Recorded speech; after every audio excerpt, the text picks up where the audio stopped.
Bismillahirrahmanirrahim. Assalamualaikum warahmatullahi wabarakatuh. Wilujeng enjing sadayana sampurasun. Patepang di sareng Bapak Yanuar Yusuf dina pelajaran bahasa Sunda khususna kanggo kelas 8 SMP Pule Muhajirin. Dina pertemuan ayeuna insyaallah urang bakal ngalajengkeun deui pembahasan ngeunaan materi biantara. Mung satah can dikawitan mangga kanggo hidup sadayana seperti biasa kanggo pengabsenan biasa langsung ditulis di kolom komentar channel YouTube Bapak ku cara nuliskeun nami lengkap sareng kelasna masing-masing.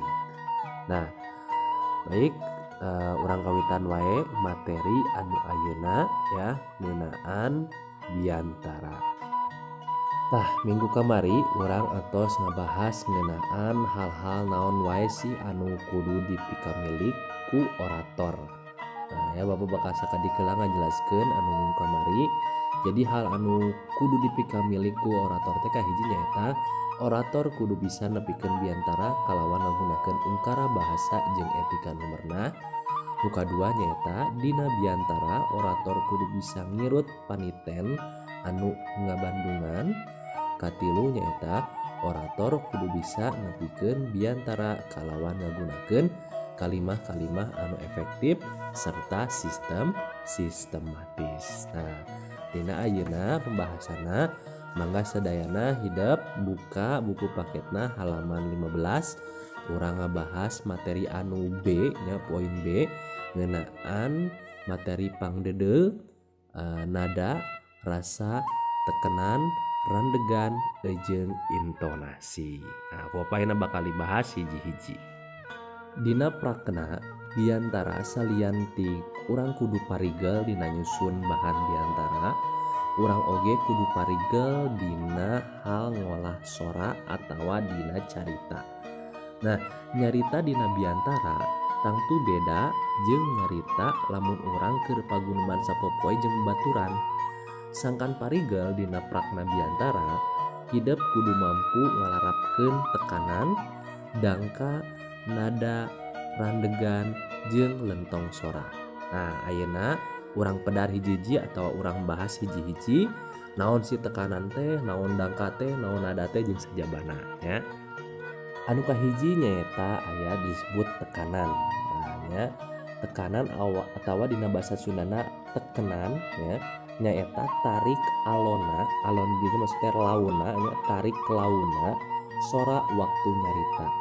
Kumake tekanan ieu salah sahiji engang kecapan dina kalimat teh dikedalkeun bisa leuwih tarik atawa leuwih alon. Nah alon teh naon? Laun ya. Tekanan tarik upama cara ngucapkeun engang kekecapan dibedaskeun. Maksudna bedas itu nyaeta jelasnya ari tekanan sora alon upama cara ngucapkeun engang kekecapan dilaunkeun. Henteu unggal kecap atawa henteu unggal kalimah dibere tekanan naik jeung turun ya. Upama anu dibere tekanan teh nyaeta kecap-kecap anu dipentingkeun. Nah sekali deui jadi henteu sadayana kekecapan atawa kalimat di pasihan tekanan ieu. Mung kalimah atawa kecap-kecap anu dipentingkeun unggul nyaeta tekanan ya. Anu kadua nyaeta dangka. Dangka nyaeta panjang pondokna atawa sakedeung lilana ngucapkeun sora. Nalika ulang cacarita kekecapan teh aya nu ucapkeun panjang atawa lila, aya deui anu diucapkeunana pondok. Contoh nyaeta upami urang dina ngucapkeun salam. Nah nya dina ngucapkeun salam pasti ucapan teh nyaeta dipanjangkeun. Nah kitu nya. Anu katilu nyaeta aya disebut nada. Nada sok disebut oge wirahma. Nyaeta luhur handapna sora omongan, sora anu dikedalkeunana luhur atawa tarik, tangtu nadana oge naek. Kitu oge sabalikna. Lamun misalnya sora dikenalkeun handap atawa laun tangtu bae nadana oge turun.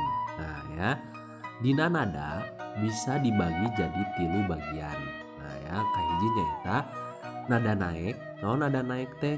Nada naek nyaeta nada anu sorana ngaluhuran Nu kadua nyaeta nada datar nyaeta nada anu sorana lempeng jeung nu katilu nada turun nyaeta nada anu sorana di atawa sorana ngahandapan.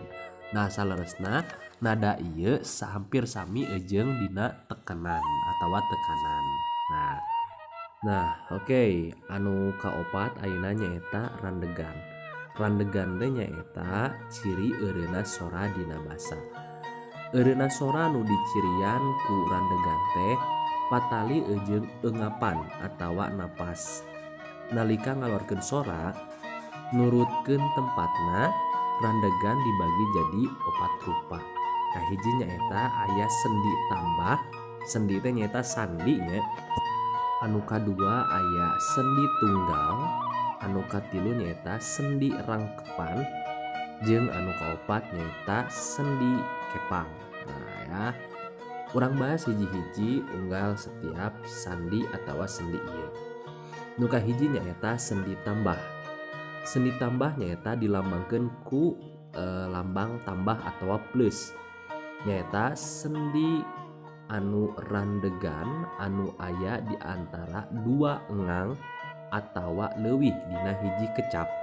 Contoh misalnya kecap lumpat. Nah ya aya dua engang, lum jeung pat. Nah jadi sendi tambah antara lum jeung pat teh nyaeta ngabentuk kecap lumpat. Nah ya eta sendi tambah. Anu kadua nyaeta sendi tunggal. Sendi tunggal nyaeta randegan anu aya di antara dua kecap atawa leuwih dina hiji frase atawa prasa. Contoh kamana eta gabungan dina ka jeung mana. Nah ieu sendi tunggal ieu di lambangan ku garis miring hiji.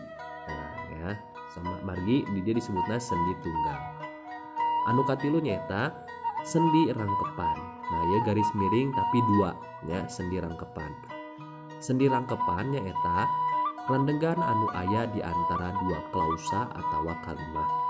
Contoh bapak mah nuju angkat. Nah naon bedana antara sendi tunggal jeung sendi rangkepan. Nah upami sendi tunggal mah di dieu urang ibaratkeun nyaeta koma. Lamun sendi rangkepan di dieu diibaratkeun nyaeta titik. Jadi dina ngucapkeunana lamun sendi tunggal mah panginten sakedap jedana.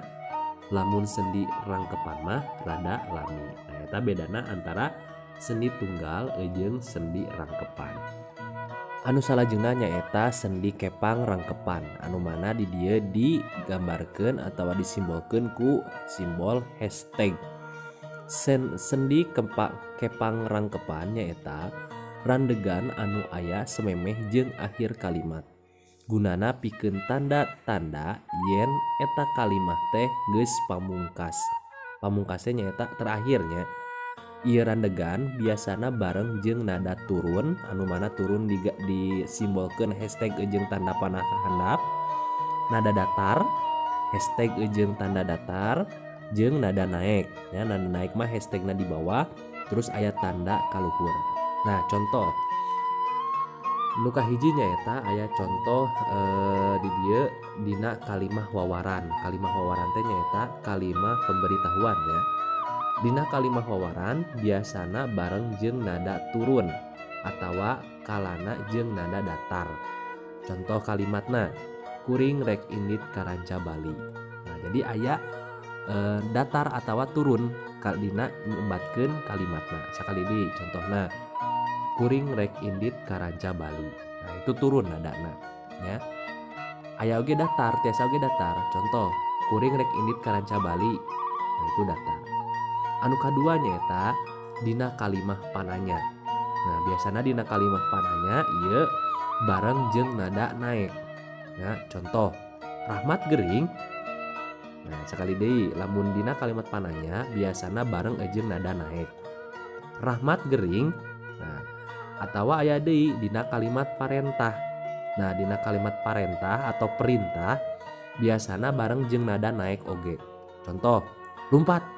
Nah itu kalimat atau kalimat parentah. Nah, anu terakhir nyaeta lentong. Dia lentong nyaeta gumulungna atau kumpulna tekanan, dangka, randegan, jeung nada dina kalimat teh ngawangun lentong sora. Jadi intina dina anu tadi dibahas teh pada ujung-ujung nate nyaeta karena lentong.